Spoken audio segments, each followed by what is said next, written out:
Welcome back to the A2 project, and in this video I'm just going to try and sort out the business end here first. So in order to get ready for the MOT I'm going to need to put some number plates on at some point, but main focus for MOT reasons, I'm going to check the bulbs, make sure the bulbs are all fine.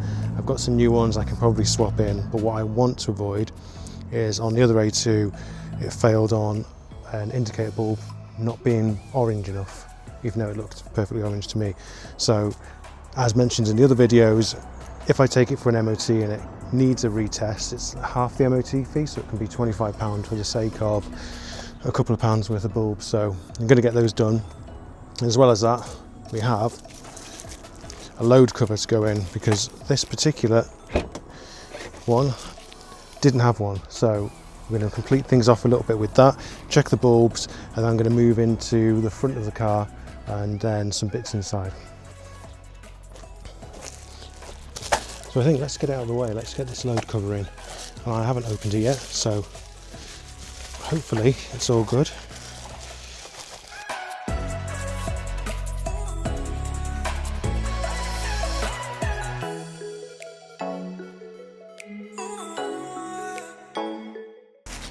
There we go.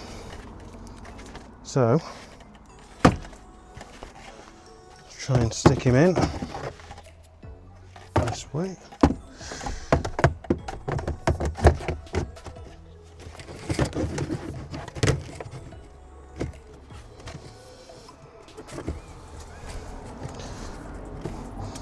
Definitely needs cleaning, but it'll do. Bulbs are easy to get to, cover comes off, and then just a couple of plastic clips on here, and out we come. So what have we got? That looks fine. So the indicator bulb isn't too bad, but it wouldn't surprise me if I was asked to change it. So let's have a look what we've got in here. So brake bulbs, indicator bulbs. So you can see the difference slightly there. Still orange, but arguably on the yellow side of orange. So we'll change that over. There we go. And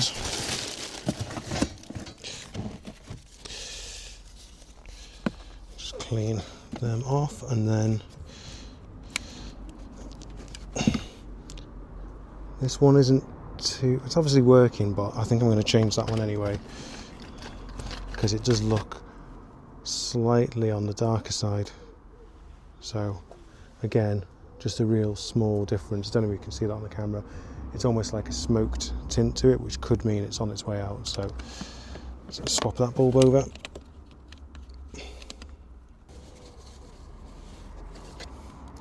Clean them off, and I think those should be ready to go.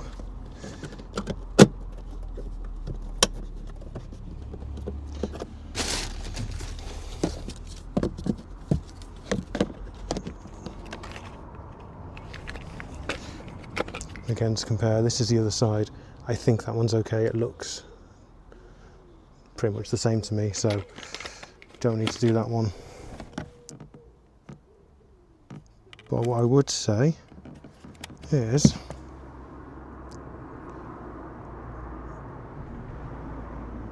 no, I mean that one looks okay as well, so I think we're okay on this side. Next minor job here is to look at the spoiler, because they have a common fault. Typically with these you'll get water coming in through the top, the seal will wear down over time, spoiler will fill with water, it'll start to corrode and slowly leak out, which will cause staining on the glass, and generally, just as you can see here, the aluminium corrosion. So we're going to drill a relief hole in to let maybe 20 years worth of water out. The other side obviously isn't going to have much out because it'll have gone through the left hand side, but one either side, just to make sure nothing gets trapped in there. Now, of course, anyone who's paying attention in the earlier videos who knows a thing or two about these, this doesn't have fog lights in, it should have fog lights in. The history of the car is that I bought it after it had been stripped for parts, so there's a few bits which I've had to add back on, and getting hold of them hasn't been a priority, but I've now got those so I can get ahead and fit the front fog lights. So in this case, I already had all the wiring available for the fog lights because it did have them. Originally, they were taken out, so I can just pop these back in, but if you're retrofitting these, there's a bit more work involved, because if they didn't have the fog lights from standard, then they won't have the loom to the bumper for this. But in this case, of course, it's just going to be as simple as putting the new, to me, fog lights in and screwing them into place. So let's do it.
So before I fitted these fog lights, I did put some nice bulbs in here, some whiter bulbs, so hopefully they'll work when we've put it all back together.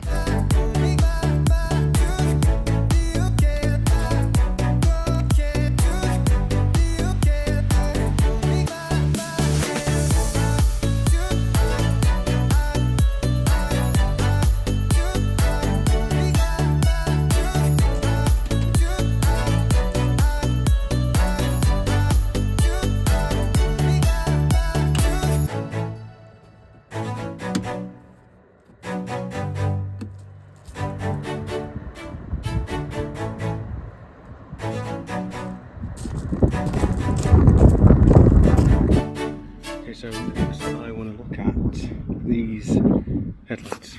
We can see here they are pretty yellow. You can see here there's quite a lot of sun damage going on. There's a few weird kind of splatters on the surface as well. Don't know what they are. It should be fine for the MOT, but I'm going to give it a go anyway and see how we get on. Okay, so we've got a sanding block and we've got some wet and dry sandpaper. So I'm going to use a bucket of soap, water.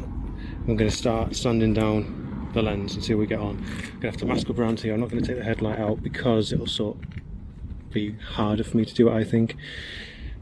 It's a nice sturdy position it's in at the moment, so if we mask around the bumper and the wing and we'll see how we get on. So I'd use low tack masking tape because it has less glue in it, so that when it gets wet you can have less mess to clean up afterwards.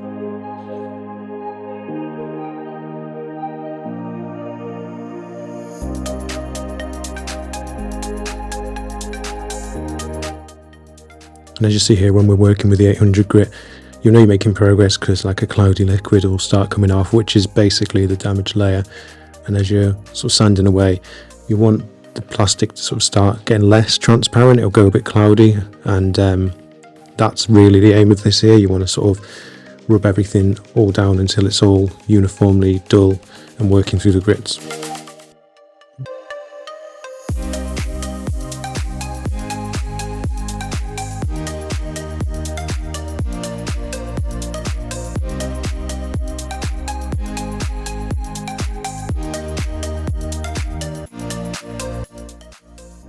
It's worth mentioning I have started an Instagram page, so you can find some content on there. If you enjoyed this video, be sure to hit the like button, and if you're not already subscribed, please consider it. It's free, it doesn't cost anything, but it makes a big difference to people like myself making the videos.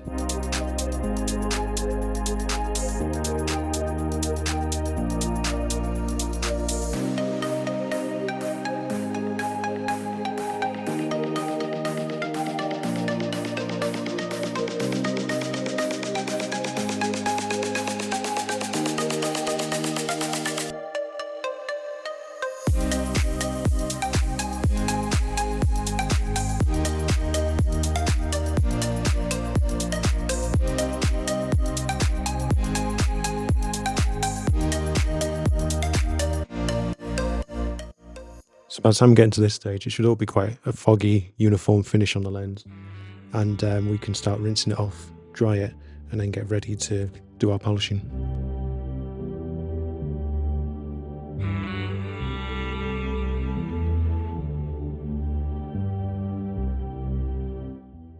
There's lots of stuff you can use to polish the headlight lens back up again. In this case, I'm going to use Mother's metal polish, which I've seen in some of the American videos, and I'm going to apply it by hand and then buff it up with an orbital. And you can do that stage by hand, but it's just easier if you have an orbital buffer.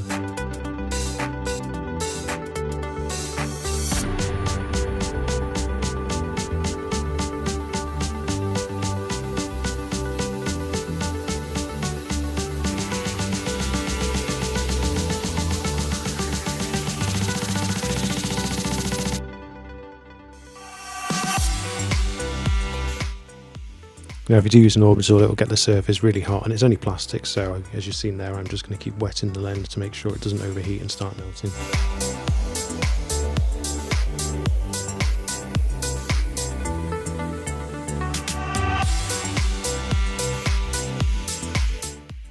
And of course you can keep going and get better and better results. This is more of a functional thing at the moment, so I'm happy with these results for the MOT. So I'm just going to apply some sealer to protect the lens.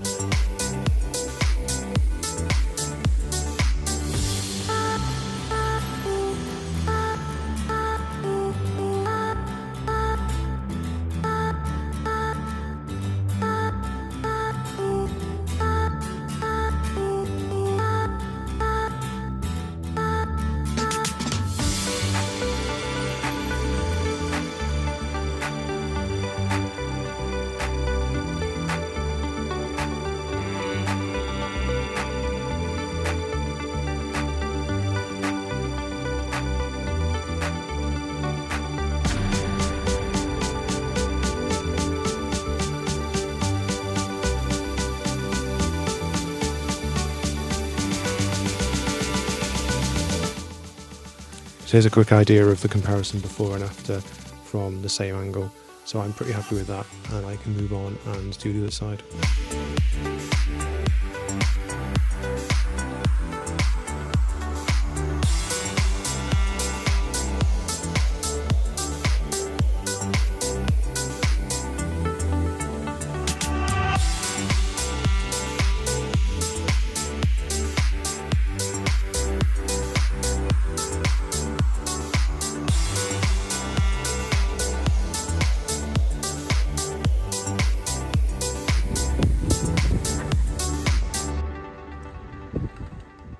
We've also fitted some nice floor mats, but whilst we're down here, this is the next area of concern. So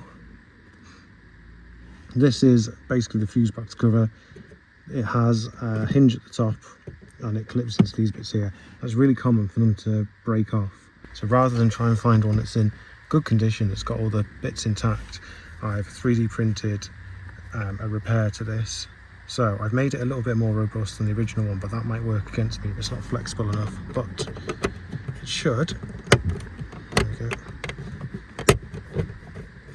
There we go. And then it comes back off again.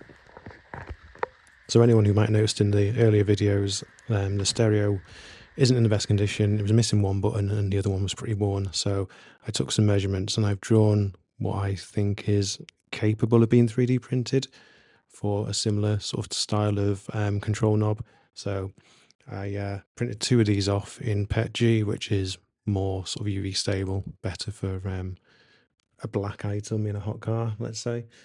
And then I was ready to put these on, which they fit on really well, and I'm pretty happy with these. You could rub them down and coat them up a bit better, but at this stage, they're functional, which is great. If you enjoyed this video, be sure to hit the like button. If you want to help out, please click subscribe. It's free, it doesn't cost anything, and it helps me out an awful lot. And you'll also be able to hit the bell icon if you want to be notified when the next video comes out. But beyond that, I'll see you in the next one. Thanks for watching. Stay with me tonight, far from the fading light. We can leave it all behind, just breathe and feel alive.